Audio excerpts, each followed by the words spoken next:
Act 1. The Price of Loyalty.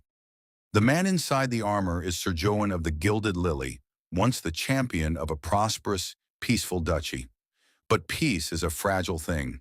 When King Malakar's massive horde marched across the border, Jowan's lord chose survival over honor, bending the knee to a tyrant.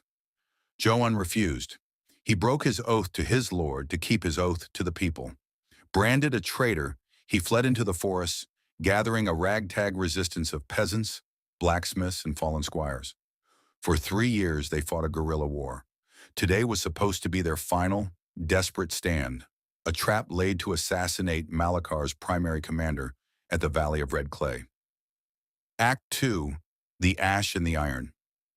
The plan went horribly wrong. A spy within Jowan's ranks had betrayed them.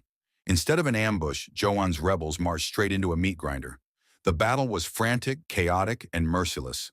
Jowan watched his closest friends fall beneath the hooves of heavy cavalry. He fought with a feral, exhausted fury. His great sword, once used for elegant tourney duels, became a brutal tool of survival. He took down the enemy commander, but it cost him everything.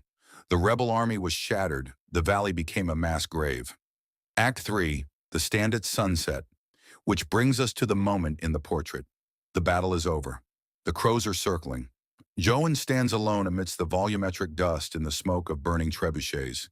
He is physically spent, his lungs burning, his hands shaking beneath the weathered leather grip of his sword. He believes he is the last one alive.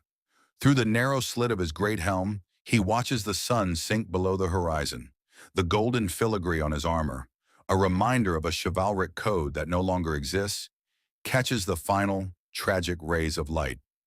He is waiting for the enemy's sweeping parties to come and finish him off. He prepares himself to die well.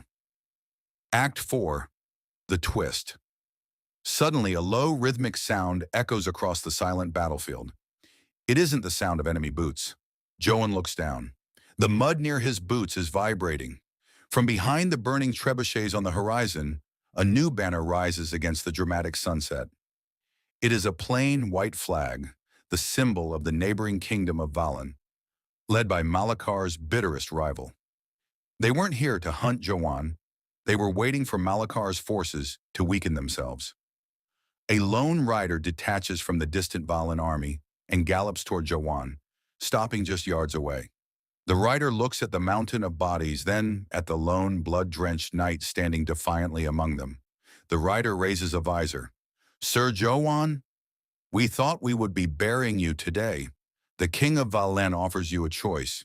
Die here as a ghost of a dead duchy, or take our vanguard and lead the march to Malakar's capital." Jowan looks at his reflection in the bloody steel of his longsword, then back at the horizon.